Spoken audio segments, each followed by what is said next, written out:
நம்மோட final day of Navratri festive சீரீஸில் பார்க்க போகிற ரெசிபி கேசரி ஸ்டைலில் ஒரு ரிச் அண்ட் டேஸ்டியான ரவா கல்கண்டு பொங்கல். இந்த ரெசிபி எப்படி பண்ணுறதுன்னு பார்க்குறதுக்கு முன்னாடி வெல்கம் டு சன்விகா சமையலறை. வீடியோக்குள்ளே போகிறதுக்கு முன்னாடி நம்ம சேனலை ஃபஸ்ட் டைம் பார்க்குறீங்கன்னா சப்ஸ்கிரைப் பண்ணிக்கோங்க. கூடவே இருக்க பெல் ஐக்கானை கிளிக் பண்ணி ஆல் ஆப்ஷனை செலக்ட் பண்ணிக்கோங்க. ரெசிபி எப்படி செய்கிறதுன்னு பார்த்துடலாம். ஒரு பேன் ஹீட் பண்ணி 1/4 கப் பாசிப்பருப்பு சேர்த்துக்கலாம்.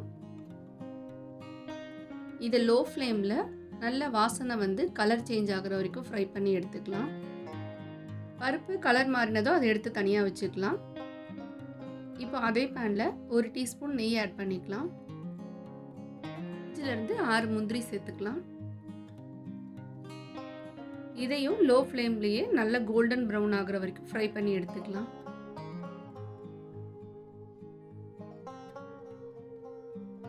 இந்த அளவு கலர் மாறினதும் எடுத்து தனியாக வச்சுக்கோங்க. இப்போது அதே நெய்யில் 1 கப் ரவை சேர்த்து லோ ஃப்ளேமில் ரவை நல்லா மணலாக வர அளவுக்கு ஃப்ரை பண்ணி எடுத்துக்கலாம். இது எல்லாத்தையும் ஒரே கப்பில் நான் மெஷர் பண்ணி தனியாக எடுத்து வச்சுருந்தேன். நீங்களும் எந்த கப்பில் செய்கிறீங்களோ அதே கப்பில் மெஷர் பண்ணி எடுத்துக்கோங்க. ரவை இந்த பதத்துக்கு மாறினதும் தனியாக எடுத்து வச்சுக்கலாம். இப்போ பேனில் வறுத்த பாசிப்பருப்பு சேர்த்து 1லேருந்து 2 கப் தண்ணி சேர்த்து பருப்பு நல்லா குழஞ்சி வெந்து வர வரைக்கும் வேக வச்சுக்கலாம். நம்ம ரவையை ஆல்ரெடி வறுத்து வச்சதுனால பருப்பு கூட சேர்த்தோன்னா சீக்கிரமாக வெந்துடும். அதனால் பருப்பு நல்லா குழஞ்சி வெந்ததுக்கப்புறம் ரவையை ஆட் பண்ணிக்கலாம். பருப்பு வெந்துட்டுருக்க இந்த டைமில் ஒரு சிட்டிகை குங்குமப்பூவை கொஞ்சமாக பாலில் கலந்து தனியாக ஊற வச்சுக்கோங்க. இப்போது பருப்பு இந்த அளவுக்கு நல்லா குழஞ்சி வெந்ததும் இதில் 1/2 கப் தண்ணி, 1/2 கப் பால் சேர்த்துக்கலாம். காய்ச்சின பால் கூட சேர்த்துக்கலாம். இப்போது எல்லாத்தையும் சேர்த்து ஒரு தடவை நல்லா கிளறி கொடுத்து தண்ணி நல்லா கொதி வந்ததும் வறுத்த ரவையை உள்ளே சேர்த்துக்கலாம். ஸ்டவ்வை மீடியம் ஃப்ளேமில் வச்சுட்டு கைவிடாமல் கிளறிட்டே இருங்க.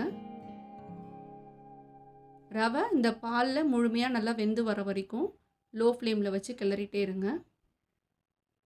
இதில் ஒரு சிட்டிகை லைட்டாக உப்பு சேர்த்துக்கலாம். ரவை முழுமையாக வெந்து தண்ணியெல்லாம் அப்சர்வ் பண்ணி கெட்டியாகிற வரைக்கும் வெயிட் பண்ணலாம்.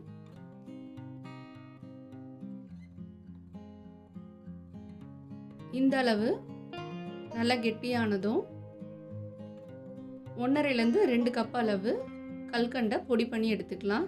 எந்த அளவுக்கு ஃபைன் பவுடராக அரைக்க முடியுமோ அந்த அளவுக்கு அரைச்சி எடுத்துக்கோங்க. ரெடி பண்ணி வச்சுருக்க கல்கண்டு பொடியை வெந்த ரவையோடு சேர்த்துக்கலாம். கல்கண்டு சேர்த்துட்டு மறுபடியும் கைவிடாமல் கிளறிட்டே இருங்க.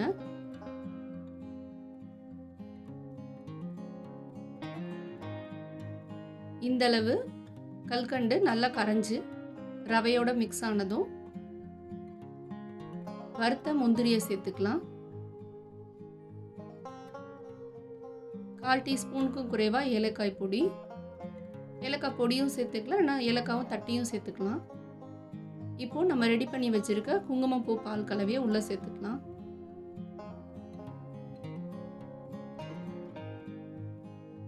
இப்போது 2 டேபிள் ஸ்பூன் நெய் ஆட் பண்ணிக்கலாம். இது எல்லாத்தையும் நல்லா ஒன்று சேர்த்து கிளறுங்க. நம்ம எந்த ஃபுட் கலரும் ஆட் பண்ணலை. ஆனால் குங்குமப்பூ சேர்த்த உடனே எந்த அளவுக்கு கலர் நல்ல எல்லோயிஷாக மாறி இருக்குன்னு பாருங்கள். குங்குமப்பூ சேர்க்கறதுனால ரொம்ப ரிச் அண்ட் டேஸ்டியாக இருக்கும். குங்குமப்பூ இல்லைன்னா இதை ஸ்கிப் பண்ணிவிட்டு நெய் சேர்த்துட்டு நல்லா கிளறிட்டு நீங்கள் ஸ்டவ் ஆஃப் பண்ணிக்கலாம். அவ்வளோதான். ரொம்பவும் ரிச் அண்ட் டேஸ்டியான கேசரி ஸ்டைலில் கல்கண்டு ரவா பொங்கல் ரெடி. பசிப்பருப்பு பால்லாம் சேர்த்துருக்கிறதுனால பொங்கல் டேஸ்ட்லேயும் இருக்கும். அதே போல் கேசரி பதத்தில் நல்லா வாயில் வச்சதும் கரையிற மாதிரி ரொம்ப ஜூஸியாகவும் இருக்கும். இந்த ஈஸியான ரெசிபியை நீங்களும் ட்ரை பண்ணி பாருங்கள். இதுக்கு முன்னாடி போஸ்ட் பண்ணியிருக்க நவராத்திரி ஃபெஸ்டிவல் சீரீஸ் வீடியோ பார்க்காதவங்க லிங்க் டிஸ்கிரிப்ஷனில் கொடுக்குறேன், செக் பண்ணி பாருங்கள். உங்களுக்கு கண்டிப்பாக பிடிக்கும். இது போல் இன்ட்ரெஸ்டிங் அண்ட் ஈஸியான ட்ரெடிஷ்னல் ரெசிபீஸ்லாம் பார்க்குறதுக்கு நம்ம சேனலை மறக்காமல் சப்ஸ்கிரைப் பண்ணிக்கோங்க. வீடியோ பிடிச்சிருந்தா லைக் பண்ண மறக்காதீங்க. கண்டிப்பாக ஷேர் பண்ணுங்கள். அடுத்து ஒரு இன்ட்ரெஸ்டிங் அண்ட் ஈஸியான ரெசிபீஸோடு மீட் பண்ணலாம்.